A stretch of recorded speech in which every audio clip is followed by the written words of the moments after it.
because we do have a game tonight. And maybe you can make your own chicken and waffles if you want to eat it during the game tonight. Jets and Patriots squaring off in New England. This line has moved precipitously. Where I think it was the Patriots laying 9.5, 10 points when it opened. Now it's all the way up to 13.5. So clearly that public money is believers in what the Patriots are doing right now. A total of 43 points in this one. So let's start about the spread. Start with the spread. This is a huge number. I'm not a huge fan of laying big numbers on a short week in a divisional matchup, but I will say this. The Jets are absolutely terrible, and the Patriots are very good. So, Denton, do you look at this spread, and do you think it's bettable? I hate 13.5-point numbers, but it is the Jets.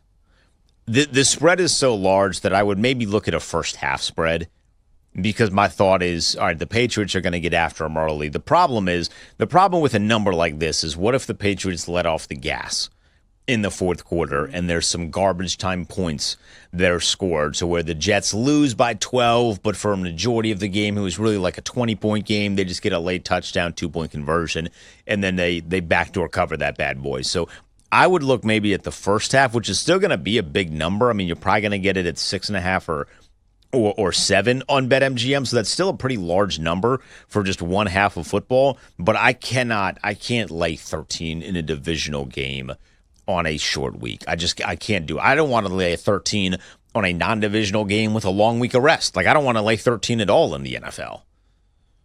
Yeah, I think this is where you get creative with the game script, because there are props that correlate to, a Patriots blowout without having to lay this big of a number. And maybe you even cash them earlier than when the game is over, because that's what I want. Like, I got to wake up early. I like the ones that cash before halftime. So I think the one that kind of correlates here is if you look at the prop for TreVeyon Henderson, running back for the Patriots. Obviously, it makes a lot of sense playing a running back's prop for a team that's probably going to be in a winning game script. And plus, TreVeyon Henderson is coming off an absolutely electric game last time around. And this has kind of been the talk with, I think, a lot of Patriots fans is that Mike Vrabel needs to give the ball to TreVeyon Henderson more because he is electric. So I think we do see a big game from him tonight. 78.5 is the number. Rushing yards for TreVeyon Henderson. It is a little high, but I do think that is a solid play, especially with the big play potential that you see from TreVeyon Henderson. So that was one of my first instincts instead of laying this big number. Denton, is there anything in the prop market that you've seen, or maybe a total here? So I'm looking a lot at rushing numbers. So I'm glad that you bring up TreVeyon Henderson, because I agree with that. Maybe a Breece Hall longest rush of 13.5. I get a little concerned about a Breece Hall attempts prop in a game like this, because it could very quickly be null. If this game is a 14-point game by the end of the first quarter, you're likely going to stop running the football with Breece Hall, and you're going to look to the passing game, which is also a disaster for the Jets, but you get what I mean. So I don't know if I can count on him to hit a number of target or a number of carries. Maybe you look at the over 56.5, but it kind of falls into that same category of, if the game is basically over by the first quarter, how many times are they going to give him opportunities? So hoping that maybe he can just pop one off on the early stages of a game that goes for 13.5. I like these Drake May numbers. I mean, we talked a lot about Matt Stafford playing at an MVP level. Drake May is also playing at an MVP level, and doing it at the I say youth, the young age that he is, but really what I'm getting at is he really hasn't played a lot of NFL football, right? Like, he's still technically within what you would consider his first 16, 17 games.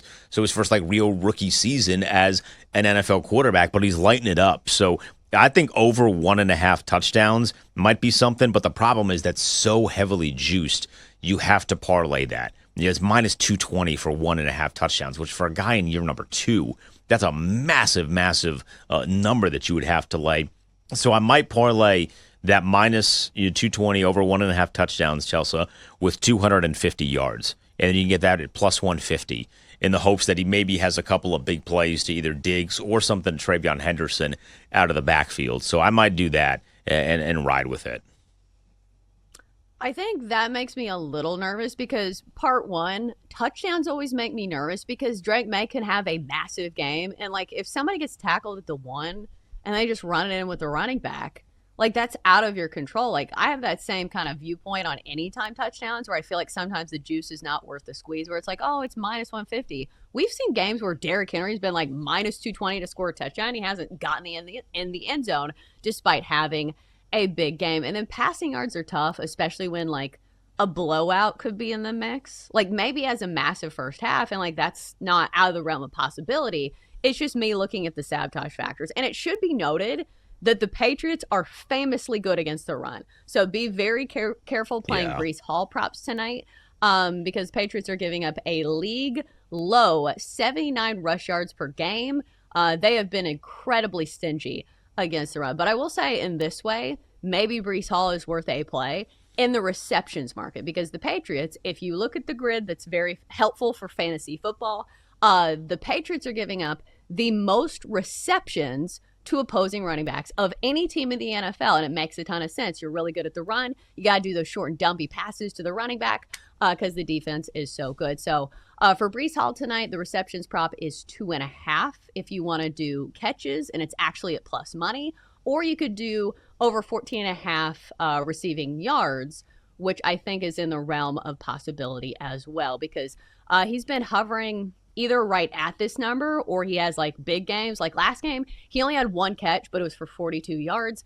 A couple of games where he had two catches for 14 yards. And then the first game of the season, he had a 42-yard receiving game on 4 catches. So I understand that the trends don't look like they align here, but based on the matchup, this is something that the Patriots usually give up. And plus, Breece Hall's a good player. Like, why would you not use him in the passing game? Especially when, like, you're not running against the Patriots. So I think if you play Breece Hall, you play him in receptions. Especially with no Garrett Wilson either. I mean, Justin Fields' number is, like, hilariously low with yards. It's like 134.5 in an NFL game as a starting quarterback. I mean, that's downright disrespectful. I mean, what did he do to the people out in Vegas? But that's one of the reasons why I feel like it would be very difficult, like just mentally, to see any other outcome than the Patriots wiping the floor with the Jets. Because they don't have – it's Breece Hall trying to do everything by himself. No Garrett Wilson, so your top receiver is likely going to be the tight end, Mason Taylor. And Mason Taylor is a good player, but he's not a franchise-altering player, at least at this point in his career. You don't love what you have in Justin Fields at quarterback in any capacity. The owners made that very, very clear. Man, I don't know. Maybe I am going to talk myself into laying that 13 because I just don't see a way that the Jets can operate and create any form of offense. And then you look at the Patriots over their past couple of games. I mean, they're putting up a lot of points. They're shelling some teams along the way.